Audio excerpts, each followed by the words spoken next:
ನಮಸ್ತೆ ಎಜಿ ನ್ಯೂಸ್ಗೆ ಸ್ವಾಗತ. ಕರ್ನಾಟಕ ಕಾವಲು ಪಡೆಯ ವತಿಯಿಂದ ದಿನಾಂಕ 26/1/2025 76ನೇ ಗಣರಾಜ್ಯೋತ್ಸವ ಅಂಗವಾಗಿ ಗುಂಡ್ಲುಪೇಟೆ ಪಟ್ಟಣದ ಚಾಮರಾಜನಗರ ರಸ್ತೆಯಲ್ಲಿ ಇರುವಂತಹ ಯೋಧ ಶಿವಾನಂದ ಸ್ಮಾರಕದ ಮುಂಭಾಗದಲ್ಲಿ ರಾಷ್ಟ್ರೀಯ ಧ್ವಜಾರೋಹಣ ನೆರವೇರಿಸಿ ಆಚರಿಸಲಾಗಿದೆ. ಈ ಸಂದರ್ಭದಲ್ಲಿ ಕಾವಲು ಪಡೆಯ ತಾಲೂಕು ಅಧ್ಯಕ್ಷರು ಆದ ಎ ಅಬ್ದುಲ್ ಮಾಲಿಕ್ ಮಾತನಾಡಿ, ದೇಶಕ್ಕಾಗಿ ಹಲವಾರು ಯೋಧರ ತ್ಯಾಗವನ್ನು ಸ್ಮರಿಸಿದ್ರು. ಎಂದಿನ ವಾಡಿಕೆಯಂತೆ ಈ ವರ್ಷವೂ ಸಹ ಗಣರಾಜ್ಯೋತ್ಸವದ ಅಂಗವಾಗಿ 76ನೇ ಗಣರಾಜ್ಯೋತ್ಸವದ ಒಂದು ಆಚರಣೆಯನ್ನು ಗುಂಡ್ಲುಪೇಟೆ ತಾಲೂಕಿನ ಗುಂಡ್ಲುಪೇಟೆ ಪಟ್ಟಣದ ಶಿವಾನಂದ ಸ್ಮಾರಕದಲ್ಲಿ ವಾಡಿಕೆಯಂತೆ ಹಮ್ಮಿಕೊಂಡಿದ್ದು, ಈ ಕಾರ್ಯಕ್ರಮದಲ್ಲಿ ಅತಿಥಿಗಳಾಗಿ ಆಗತಕ್ಕಂಥ ಕರ್ನಾಟಕ ಕಾವಲು ಎಲ್ಲರಿಗೂ ನನ್ನ ಸ್ವಾಗತವನ್ನು ಬಯಸುತ್ತೇನೆ. ಅದೇ ರೀತಿ ಈ ಒಂದು ಕಾರ್ಯಕ್ರಮದ ನೇತೃತ್ವವನ್ನು ತಾಲೂಕು ಅಧ್ಯಕ್ಷರಾದ ಅಬ್ದುಲ್ ಮಾಲಿಕ್ ಅವರು ವಹಿಸಿದ್ದು, ಅವರು ಈ ಸಭೆಯನ್ನು ಉದ್ದೇಶಿಸಿ ಎರಡು ಮಾತನಾಡಲು ಕೇಳಿಕೊಳ್ತಾರೆ. ಆತ್ಮೀಯ ಕನ್ನಡದ ಮನಸ್ಸುಗಳೇ, ಇವತ್ತು 26/1/2025 75 ಮುಗಿದು 76ನೇ ಗಣರಾಜ್ಯೋತ್ಸವದ ಒಂದು ಶುಭ ದಿನದಲ್ಲಿ ನಾವಿದ್ದೇವೆ. ಈ ಸಂದರ್ಭದಲ್ಲಿ ಸಂವಿಧಾನ ಸಮರ್ಪಣಾ ದಿನಾಚರಣೆ ಕೂಡ ಜಾಸ್ತಿ ಹೇಳಕ್ಕೆ ಬಯಸಲ್ಲ.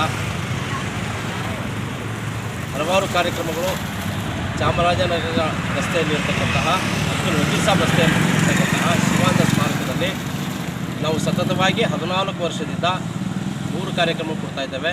ಒಂದು ಗಣರಾಜ್ಯೋತ್ಸವ, ಸ್ವಾತಂತ್ರ್ಯ ದಿನಾಚರಣೆ, ಗಣರಾಜ್ಯೋತ್ಸವ, ಆಮೇಲೆ ಕಾರ್ಗಿಲ್ ವಿಜಯೋತ್ಸವ ಕೂಡ ನಾವು ನಿರಂತರ ಮಾಡ್ಕೊಂಡು ಬರ್ತಾ ಇದ್ದೇವೆ. ಈ ಸಂದರ್ಭದಲ್ಲಿ ಹೇಳಕ್ಕೆ ಬಯಸ್ತೇನೆ, ರಾಷ್ಟ್ರೀಯ ನಾಯಕರ ಒಂದು ತತ್ವ ಸಿದ್ಧಾಂತಗಳನ್ನು ಅಳವಡಿಸಿಕೊಂಡು ಯುವ ಪೀಳಿಗೆ ಸಾಮಾಜಿಕವಾಗಿ ಒಳ್ಳೊಳ್ಳೆ ಕೆಲಸಗಳನ್ನು ಮಾಡಬೇಕು ಅಂತ ಈ ಸಂದರ್ಭದಲ್ಲಿ ಒಂದು ಸಂದೇಶವನ್ನು ಕೊಡುವ ಮೂಲಕ ನಾನು ಮಾತು ಮುಗಿಸ್ತಾ ಇದ್ದೇನೆ. ಜೈ ಭಾರತ್, ಜೈ ಭೀಮ್, ಜೈ ಭೀಮ್.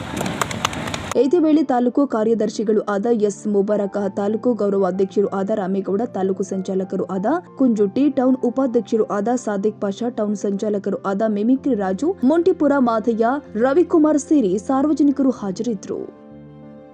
ಕನ್ನಡಿಗರ ಮೆಚ್ಚಿನ ನಿಮ್ಮ ಎಜೆ 24/7 ನ್ಯೂಸ್ ಕನ್ನಡ ವಾಹಿನಿ ಇದೀಗ ಟಿವಿಯಲ್ಲಿ ಲಭ್ಯ. ಈ ವೇಳೆ ನೋಟಿಸ್ ಕೊಟ್ಟಿದ್ರೆ ವಾಪಸ್ ತಗೋತೀವಿ. ಇವತ್ತು ವಕ್ಫ್ ಪ್ರಾಪರ್ಟಿ ಅಂತೇಳಿ ಬರ್ತದೆ ಅಂತ ಹೇಳಿದ್ರೆ ರೈತರು ಬೀದಿಗೆ ಬಂದ್ರೆ ಏನ್ ಮಾಡ್ಬೇಕಾಗತ್ತೆ? ಯಾರು ವೋಟ್ ಹಾಕಲಿಲ್ಲ ಅಂದ್ರೆ ಗ್ಯಾರಂಟಿನೆಲ್ಲ ಸ್ಟಾಪ್ ಮಾಡ್ಬಿಡ್ತೀವಿ.